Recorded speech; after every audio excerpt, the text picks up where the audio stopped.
This meeting is being recorded. All right. We want to welcome everyone. Thank you for joining us today for our Tennessee AgrAbility project. This is the second in a series of 4 that we're trying to do this year. We'll type in services for extension agents and others. We have a couple of guests with us today as well. We'll introduce our speaker in just a moment, but we thank you for taking your time to join in today with us. The next one of these we have scheduled is in August, actually August the 2nd. There may be a possibility of rescheduling that one due to another project or something that's kind of come up on all of our schedules, but we'll look at that and let you know for sure about that. I'm Troy Duggar with the Center for Profitable Agriculture in Murray County in Columbia, also the Tennessee AgrAbility Project Director, and some of our staff members are with us today. Eileen Legault in the Eastern region is with us today, and Joetta White, who covers the Western region, and they both kind of come together and cover the middle part of the state as well. Finest Dribbling from TSU is another co-worker with us. He's not with us today, I don't think, but this is kind of our team with Tennessee AgrAbility project. With us today, also just to introduce them, as part of our assistive technology, in Tennessee AgrAbility, we have a nonprofit partner that we are working with. We have a new partner that we're working with in this first year of our grant, the Star Center from Jackson, and they were part of our first session back in February. Introduced themselves and told about a lot of things that they do and their partnership with us. I think we have Lindsay Wilkerson with us today and Tara Jansen with us from Stars. We appreciate them being here today and setting in on the session. We're going to go. We're mindful that we've kind of put this up for about an hour. We'll try to stay as close to that as we can. And thank you for hanging with us as we get those technology issues out of the way, and we'll press forward from that. And we'll have some questions at the end. We may pause or stop the recording before we do all the questions, just so we don't have other discussion and things going on. We think that we'll do the presentation, may stop the recording at that point. So to get underway, again, thank you for being here. I'm going to turn it over to Eileen. Eileen's going to introduce our speaker today, and we'll carry on with our program. Thanks, Eileen.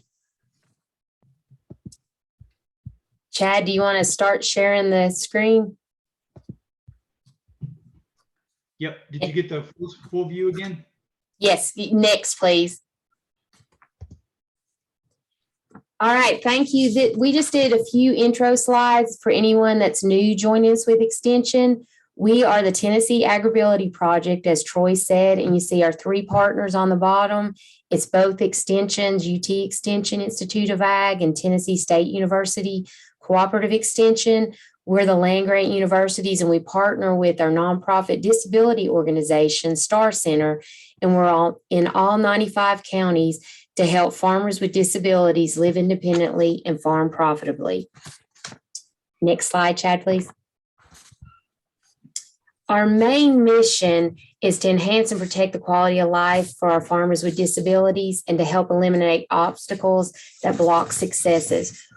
We work with all types of disabilities. I can't list all of them right now, but they may be the result of farm work-related injury or illness, or age-related conditions such as arthritis, back problems, vision or hearing impairments, or mental health, which is coming to the forefront because of COVID. The stigma is hopefully dropping and people are talking about it more. So this month, with May being National Mental Health Month, AgrAbility wanted to raise more awareness about it. We've all learned through our experiences the last 3 years that we can all struggle sometimes through challenging times, and we all need support and access to care. And that's why we invited one of our other states from Colorado AgrAbility. Next slide, please, Chad. Next slide. I'd like to welcome Chad Reznicek.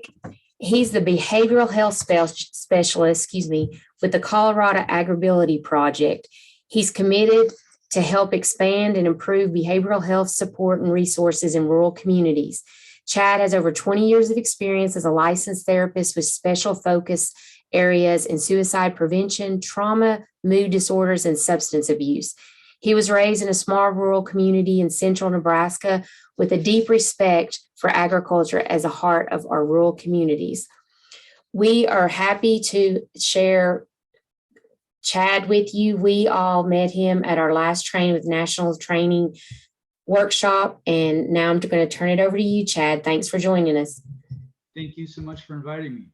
So good morning, everyone. I appreciate you all taking some time to spend with us this morning. I know everyone's super busy. So knowing we got started just a little bit delayed, I'm going to get moving with this.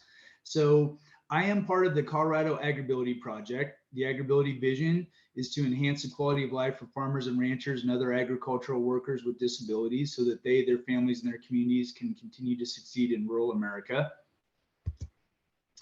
One of the things that has been part of the AgrAbility program, my boss and supervisor, Dr. Fetch, has been collecting quality of life evaluations as they begin to work with families through the AgrAbility project. And what they found is that when they first address ranch and farm individuals and family physical needs with on-site assessments, including as many major stakeholders as possible, they don't just increase their physical quality of life, they also found that they assist them increasing their psychological well-being by 28%, their existential and experiential well-being by 21%, and their support levels by 20%. So the idea then that Dr. Fetch had was to work with the Western Region Agricultural Stress Assistance Program, or RASAP, and write a grant to create a position specifically for a behavioral health focus. So that's where I came in. So this slide here is a little bit fuzzy, but the green area shows the stress assistance region that I'm part of. Obviously, you guys are down there in blue. So the nation has these 4 different sections, and each of them is trying to work together collaboratively to do what we can to be able to provide a safety net to help anyone involved in agriculture deal with those unique stressors.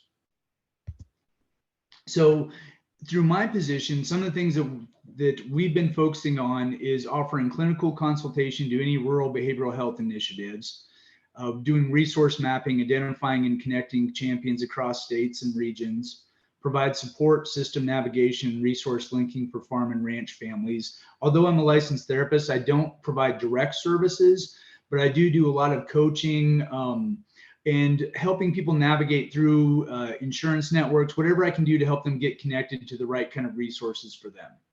I do community trainings on COMET, which is sort of another take on like QPR, mental health first aid. It's a training program for equipping stakeholders and people with existing relationships to be able to address behavioral health concerns. Also, we offer trainings on a wide range of behavioral health topics, and then follow-up support through crisis lines and other systems of acute engagement. So we're connected with a farm aid crisis line. So when people call in the Western region, they're offered to have us follow up with them, kind of see what's going on with them, do some consulting, figure out what their needs are, and then try to get them matched up as well as we can. And then lastly, training for mental health providers and agriculturally responsive practices. So part of the thing I wanted to talk about real quickly is that accessibility for mental health in rural communities is a nationwide program. It's not unique to Tennessee or Colorado. What this slide shows is basically the darker blue areas represent counties that have an entire shortage for mental health providers and residents there. So if we look across the country, the vast majority of our counties are underserved. And I don't see any way of being able to quickly and effectively reduce that in the very near future. So the idea is really to equip as many people as possible with some knowledge and skills to be able to be those safety nets for the people that need it. So one of the big barriers to getting people in front of services, because as many of you know, there's certainly a significant amount of growing support and even financial backing to help manage farm stress and to help people deal with all these unique challenges that are being faced right now for making your living in agriculture. And one of the big barriers continues to be stigma. So what we also know about stigma is that the best way to overcome it is simply through awareness and education. A study published in 2020 from the Journal of Rural Mental Health investigated barriers to help seeking amongst 140 rural adults. Granted, that's not a huge sample, but what they did find from that was that knowledge of mental illness emerged as the only significant predictor of and was positively associated with the willingness to seek psychological help. What's significant about that is that the more we can talk about these topics, the more we can have conversations around how are you doing? How are you really feeling? What can we do to help you out? All those things help be able to reduce those barriers. So I appreciate the opportunity to be able to speak with you all this morning. Appreciate your investment in time to be able to do this, and just know that by willingness to be present and to have these conversations, we are making a dent in stigma just by doing that. I don't want to go into depth on farm stress itself. There's a lot of great trainings and resources out there already. And so I've listed a couple of those. I'm sure we'd be glad to share slides of this presentation with anyone that may be interested, so you can get those virtual links. But there's a lot of great information out there on some of those, again, unique stressors to agriculture. What I want to talk about is farm stress from a psychological and biological perspective. So looking at it more from the dynamic of not all the different global things like weather, market economies, things like that, but really what goes on between our two ears, and to understand it from a very sort of personal level, how our brains are well equipped to manage stress, and some of the places where they really need some additional support. And real quick, Eileen, I don't have access to the chats while I'm presenting. So if a question comes up, please feel free to jump in and stop me. Yes. Okay, thank you. So quickly, a basic view of brain structure and functioning. This comes from Dr. Perry's neurosequential research. He's a fantastic sort of pioneer in looking at trauma in the brain. And he's really looked at this, especially from the lens of childhood and brain development. But the basic sort of structure of stress response and how the brain works is universal regardless of where we fit in the lifespan and what our age may be. So some of the things to understand about this is that the brain moves in increasingly complex systems from the bottom up. At the very base of the brain is the brainstem. This controls the things we don't have to think about, but are essential for keeping us alive, such as body temperature, heart rate, blood pressure, things of that nature. As we move up a little bit to the midbrain, this is also sometimes called the diencephalon, and that's kind of a fancy word, but it's the part of the brain we share with lizards or reptiles, so it's sometimes called the lizard brain.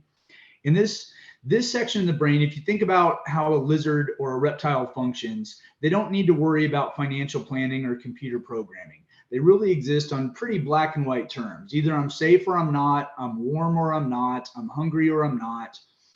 And that's kind of how that works. And so that section of the brain, it controls things like our movements, sleep, appetite, arousal, in the sense of, am I faced with a threat or am I not? If we move up from there, we become a bit more complex. This is the limbic system, what we share with most mammals.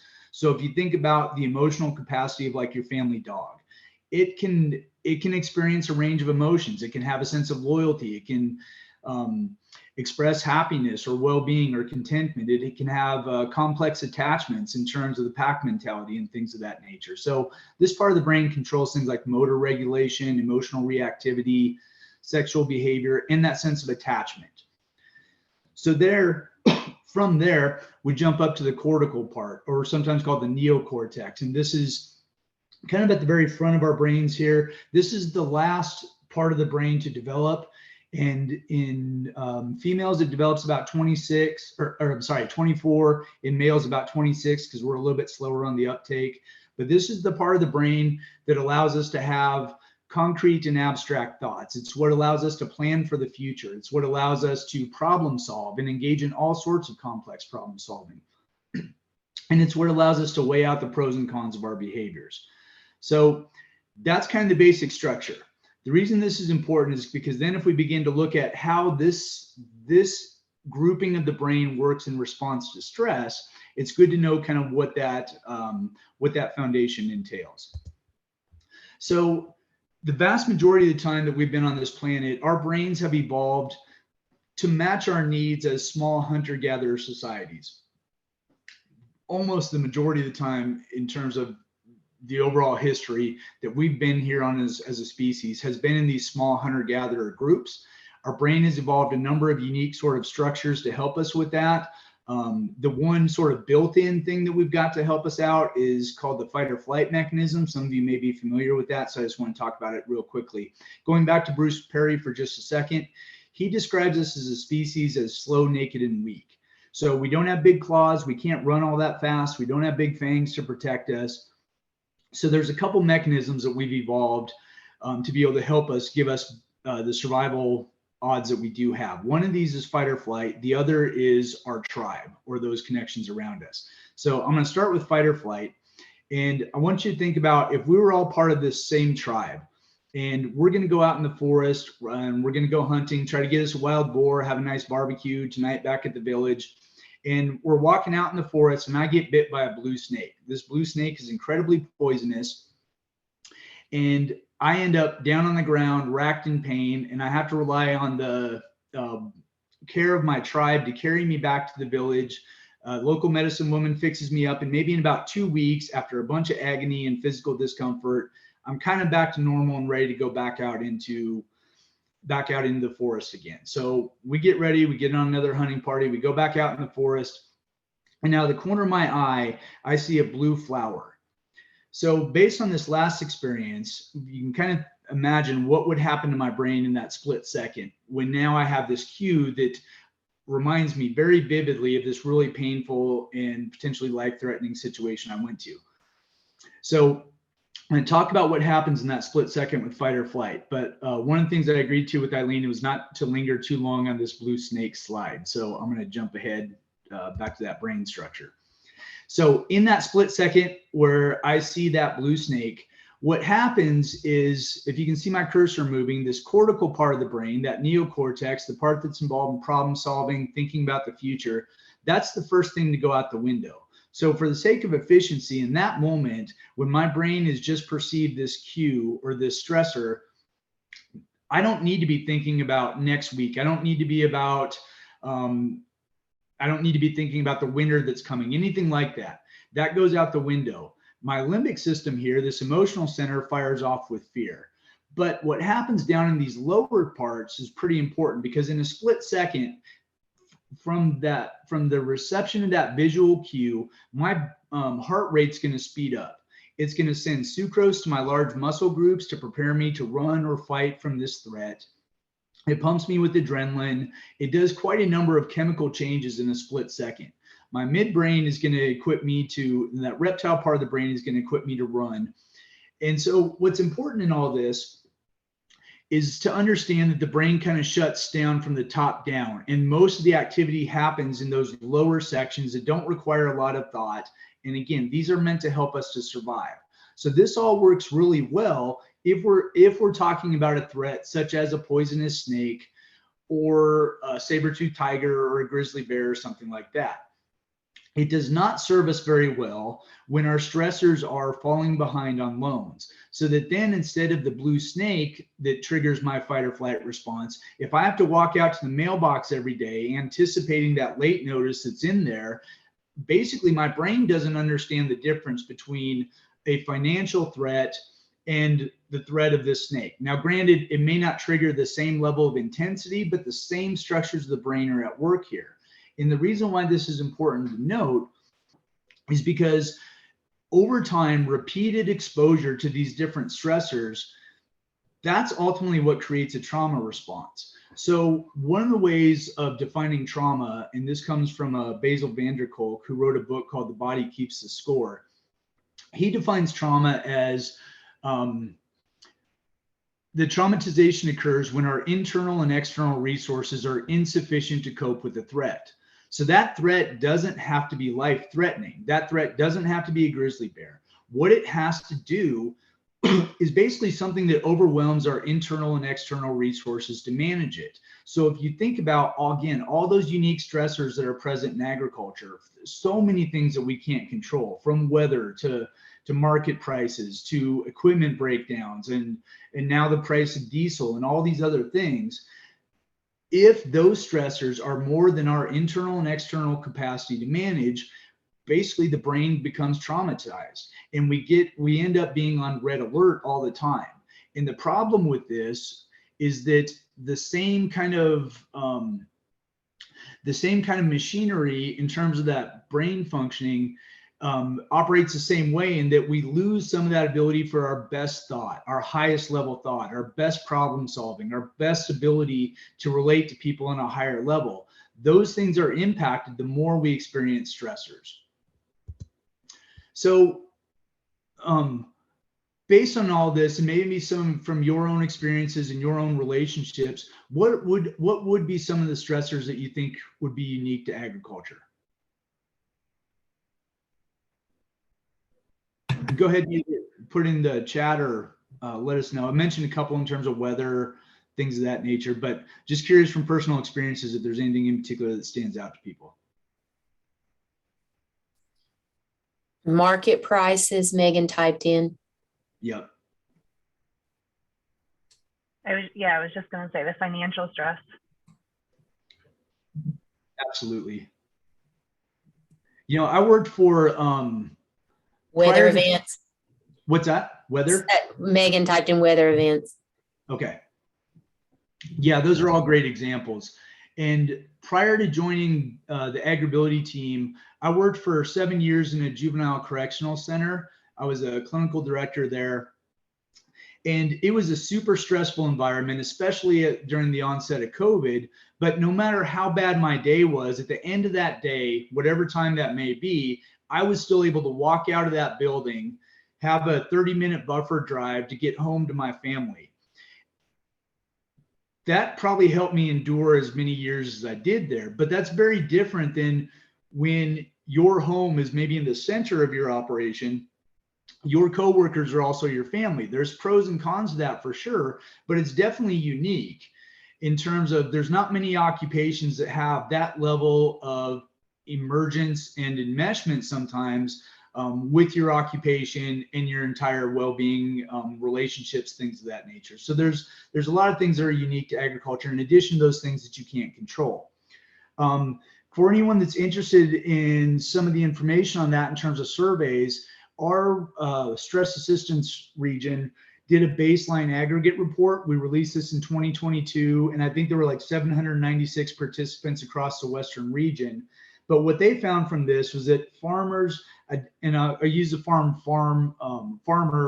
inclusively to include all of agriculture, knowing that that entails ranching, could be fiber production, could be fishing, forestry, things of that nature. But the stressors that farmers tended to endorse were workload, lack of time, financial and production costs, and then work-family balance. Those were the things they saw as most stressful for them. And then also when asked what would be the topics they'd be most interested in to help manage stress, what they came up with was financial help, help with problem-solving skills, learning more about becoming physically active, and then relationship support. So that comes from that, again, baseline aggregate report. And if you're not familiar with the American Farm Bureau Federation Rural Poll, that's also somewhat similar in looking at needs, strengths, and other stressors. Although the American Farm Bureau Federation poll didn't have as many didn't have as many participants in it, but both of them are valuable.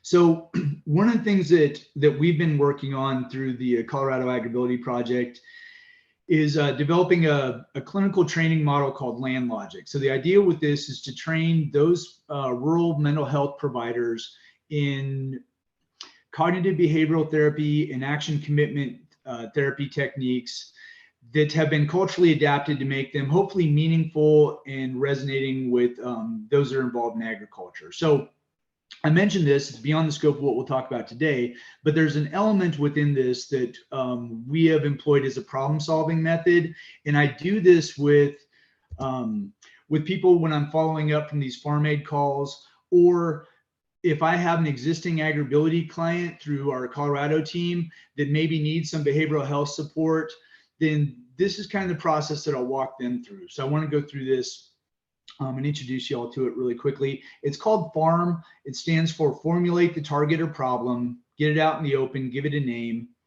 The A stands for assessment of resiliency and protective factors, looking across the systems of impact. What are the logistical, psychological, and social protective factors? And then R is remember what's important. So value clarification, knowing and being mindful of what's truly important to all those involved. And lastly, making a plan, root cause analysis, and developing the action plan. So we've developed worksheets to kind of work through every step of this, starting with formulating the problem. So when I'm first meeting with someone, I want to help them identify in very clear language, what exactly is the concern? Because sometimes, again, if we think about it from that brain model, once you start perceiving a threat and that higher part of the brain goes out the window, we're largely left to work from that emotional center of the brain and those more primitive parts. So after a while, everything can appear like a blue snake, even when there is just something blue. We get coded to, I begin now to associate this cue with these number of stressors. And if we're not managing that well, that can quickly sort of multiply so that we can become overwhelmed and everything begins to look like stress or a source of potential problems. And so if we can be objective in breaking down, what is the frequency? How often are we experiencing this? What is the intensity? How bad does it get? And over how long a period has this been going on? That kind of helps us figure out, what do we really need to be focusing on? And I want to make sure I'm aligned and working in partnership with whoever I'm talking to in terms of what's really causing them the most headache. If there's one thing in their life they could wave a magic wand and take care of, what would that be? How do we get a handle on that? And one of the ways to know that we're being effective with this is when whatever that statement is really resonates with the person we're talking to. So first and foremost, try to get a clear sense of what is the actual problem or target. Is it something we want to reduce, or is it something we want to try to increase? We also want to look at assessing what's going well. This is also one of those things that can kind of fall off the radar when we're really being stressed, because again, we don't have that more objective way of being able to look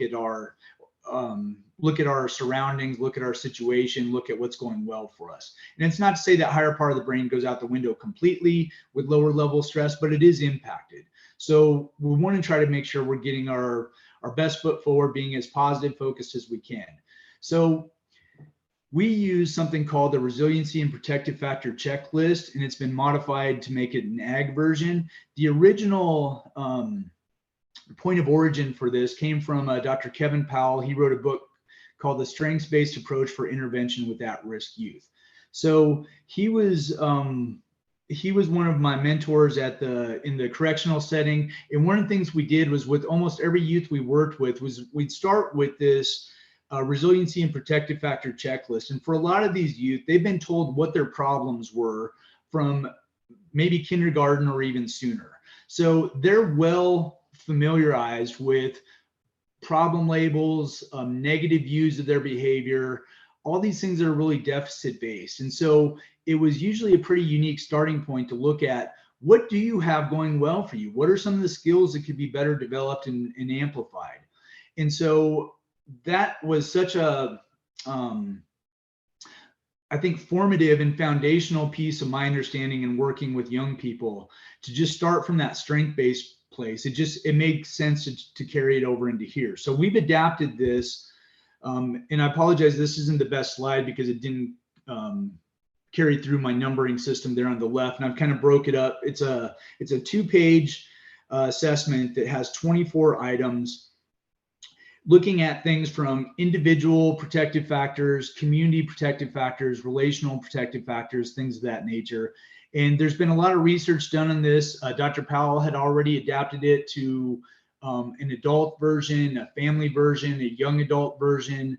And he's done research with about 1,200 undergraduate students to look at the correspondence between the higher someone scores, the more protective factors they have, the more that correlates with different quality of life outcomes as well too. So the point in all this is it becomes a good starting point with people to look at what do they really have going well. And then for the sake of that farm process, we help them identify what are the 3 most important protective factors you have. What are the things that you see contributing the most in terms of having a foundation of well-being, and what would be 2 areas that you may want to increase so that you've got a bit more in place. From there, then we move on to values, remembering what's important. And so there's a lot of research that suggests that spending even a few minutes considering your values has some significant benefits. I won't go through all these in depth, but basically coping better with stress, improve motivation for activities, improve performance, greater happiness and well-being, reduce defensiveness, and becoming more accepting of different points of views. And especially important is increased feelings of connections to others. So if you think about, for all of us that have been parents, most likely we had that experience when our kiddos were toddlers and they're sick at 2 o'clock in the morning. They maybe just threw up on their last clean set of pajamas. There's no more clean sheets. We're trying to take care of them, and we've got to be up for work here in a few hours. So for most of us, we're able to manage that really without much second thought because of our value for caring for our children. And so if we can connect our hard times and our adversity to something that brings us meaning and purpose, we are far more resilient and far better equipped to be able to manage those hard times. And again, connection and clarity to what's important to us is one of those things that we can kind of lose the forest through the trees, so to speak, once we start getting stressed. And sometimes it takes some really creative work to be able to do these things that you have to attend to on a daily basis and remind ourselves, what is the meaning and purpose behind it? And maybe I've been spending too much time on things that don't really give me that return. Maybe instead of spending so much time just trying to work for the sake of working, that I need to spend some more time with my spouse or with my kids. And maybe because I've still got chores to do, finding ways to incorporate each other into that. Whatever it may be, the more we can connect our behaviors and our daily choices to our values, the better outcomes we're going to tend to have. And so we have a worksheet that looks like a irrigation pivot with concentric circles. We ask people, give them a list of values, ask them to write those values that are most important to them, closer to the center on that, so that we've got that as well. So now we have a sense of what their protective factors are, what is their positive thinking, problem solving skills, relational aspects, and community aspects that help to strengthen them, what's important to them in terms of personal values. And then from there, we're going to begin to look at making a plan to how do we incorporate these things and give someone the best possible odds to move forward. So we use something called the root cause analysis. It's a popular, often used problem solving technique. What's important about it is that it conveys the idea that most human behavior, stressors, problems, things of that nature are multi-determined. It's usually not so simple that there's one cause and effect. This is very different than, again, the way our brain was equipped with the fight or flight, because there's one particular stressor that triggers this response. And then once that stressor is gone, in theory, the brain goes back to normal. We can move on with our day. But when our stressors become very complex, very compounded, it's a lot harder to break that down. And so we use this as a way of getting a handle on it. So for example, if we look at over here, what we're trying to do is understand our high stress. So we want to identify the contributing factors. In this situation, it could be behind on loan payments, back pain, too busy to get to doctor, worry about corn production, market prices, decreased social interaction, sleep problems, conflict with spouse, anxiety, can't get parts for skid loader. So for this hypothetical person, these are some of the things that contribute to their high stress. So we will try to flip that upside down then and take a solution-focused approach and look at what do we want to increase then, because this becomes really a better way of moving ourselves forward. So instead of just trying to reduce a problem, we want to increase something that's positive. So we want to develop better stress management. So maybe one of the things that we need to do is help this person consult with their lender so they can actually have that conversation and look at the reality of their situation. Maybe it's not as bad as they thought, but nothing is gained by simply just putting it off and avoiding it. Like, I don't want to go back into that forest because I'm worried about that blue snake. But yet the village has to eat. So we've got to figure out how to do that and to do that thoughtfully. Going to need to prioritize seeing that doctor possibly. Commit to corn on the new section of land that was just acquired. Increase social interaction. Develop sleep hygiene skills. Improve communication with spouse. Develop coping skills for anxiety. And talk to neighbor about possibly trading out use of their skid loader. So on any given week, there's no one that's going to be able to effectively navigate every single one of those contributing factors. But the idea would be to work effectively with the person to develop what is within your bailiwick, what is within your ability to take on this week. What can we do to help figure out the steps that would give you the best bang for your buck? And so from there, doing this in partnership with someone, none of this necessarily is about therapy. Maybe the coping skills for anxiety may be more related to therapy, sleep hygiene skills, some of that could be addressed with the doctor. But in my focus, it's really looking at taking a global perspective about what's going on, what does someone have control over and what they don't. Notice that we don't have market prices, weather, things like that on here, because it is beyond someone's control. Now, they may need to learn how to do basic breathing skills when that anxiety starts to kick in. And one of the things, going back to that fight or flight model with the brain, is that if I can control my breathing, I control my heart rate. So when that fight or flight response kicks in and my primitive brain starts pumping me with adrenaline, speeding up my heart rate, because that used to keep me safe against primitive stressors, knowing that it also shuts down my most effective problem solving. If I can learn to breathe in those moments, I can pump the brakes in that fight or flight response and keep myself trying to function well using all parts of my brain in harmony. So one of the most important protective factors that we have, I mentioned fight or flight as one of the evolutionary aspects of the brain, but the most important survival mechanism we have and have always had in place is our tribe, those people around us. And social connectedness is also connected to one of the biggest risk factors around suicidality. So the two biggest things here are the sense of being alone and the sense of being a burden. If you have those two things combined with the desire for suicide, that's where we see the super increased risk for lethal or near lethal suicide attempts. And if we look at, particularly amongst those higher risk groups for farmers and ranchers, this thing about being a burden can sometimes fall into that thinking error about maybe I'm worth more to my family as a life insurance policy than I am as, someone just trying to slog along and do my best on this farm. And so the reason why this is super important is the more we can have connections with people to help them understand they're not alone. They have much to contribute. We value them. They have much that they can offer. Just that alone can sometimes be some of the most important things we can do to reduce those risks. So one of the things we train to is a COMET. It's called Changing Our Mental and Emotional Trajectory. Like I said, it's could be linked with things like QPR and mental health first aid. It's just what I like about COMET is it's a conversational model. It was developed specifically for and with rural communities. But one of the things we look at here is that most of us operate on this spectrum between wellness, vulnerability, and crisis. And so we want to try to be able to be this other person, this point where someone's headed towards crisis, to be this point that allows them to change their trajectory. Part of the reason I believe in this is that over my years of practice, I've done countless suicide assessments with people. And one of the big questions that's always in there is, did you ever have a plan to complete suicide and something changed your mind? And the number of times that people reported that some small act of kindness or some small gesture by other people was enough to act as this turning point for them, that has stuck out with me throughout the entire course of my career, in knowing that simply there's no positive effort you can waste on another human being.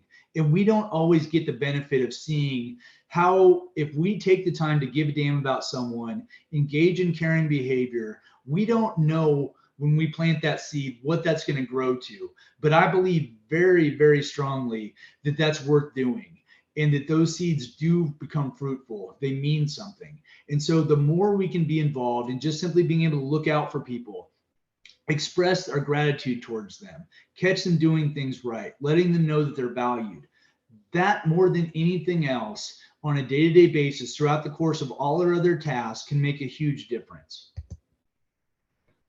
So I've gone through that pretty quickly, but I want to leave some time for questions or conversations. Regarding for suicides risks in particular, there's a number of pretty easy to remember. There's a national suicide hotline, which hopefully is going to become 988, have that fully functional by July of 2022. 211 is easy to remember, and those crisis workers have access to local resources as well, get people linked up that way. And then of course, 1-800-FARM-AID is an ag specific resource.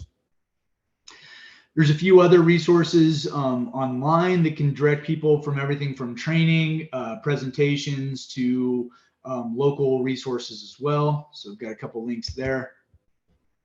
But yeah, there's the short and sweet version of it. So those are just some of the things we're trying to do in terms of getting people familiar with some of the resources that are out there, helping them understand stress, again, a little bit from that biological perspective, so that we can change the question from what's wrong with me to what's happening to me. If I can understand stress from that biological perspective, not only does it hopefully better inform the steps I can take to manage it, from increasing social connection, finding positive coping skills. And if we look at that fight or flight response and that trauma response as basically understanding it from the perspective that pieces of the brain become disjointed, they no longer work in harmony. So there's a lot of things we can do to help repair the impact of that over time, and those tend to be activities that harmonize all parts of the brain. So if you have any hobbies or activities that put you into kind of sort of a state of zen or a state of flow, where you lose track of time, you're not worried about what you didn't get done yesterday or what you've got to do tomorrow, those types of things are inherently healing for the brain. And so just encouraging people to spend some time doing that. It's kind of the fancy name for it is multisensory pattern repetitive movements. That's a bit too fancy for our purposes, but if you think about something that utilizes all parts of the brain, gets the body involved, has a sense of rhythm to it, it could be something as simple as knitting. For me, it could be fishing or playing the guitar. For some people, it's dancing. There's a number of things you can do, but those are things that help to regulate that brain. Because again, anything that gets all those pieces moving together, that's definitely something that we want to try to do as much as possible. Again, remembering to breathe. There's small things we can do and there's big things we can do. But understanding the importance of them in terms of promoting good brain health is... And developing resources in This meeting is Tennessee. being recorded. They're working on the website now, but we are trying to establish the network that connects all the individuals who are engaged in farming across the state. So with you just being on this call, we know you're interested and we'll keep you updated on all that information. And the one thing I wanted to share with you is save the date. There's a farm stress summit that information is going to be coming out in the next week or so, but the date's August 3rd and 4th. So I hope you all can join us for that. I'm not seeing any questions in the chat box. Come on, I know you guys have got some. Hey, Eileen, I may pause the recording now if that's a good spot, and then we want to address questions. Okay. I'll just say thanks for joining us. I'm going to sign off, but don't anybody go anywhere yet.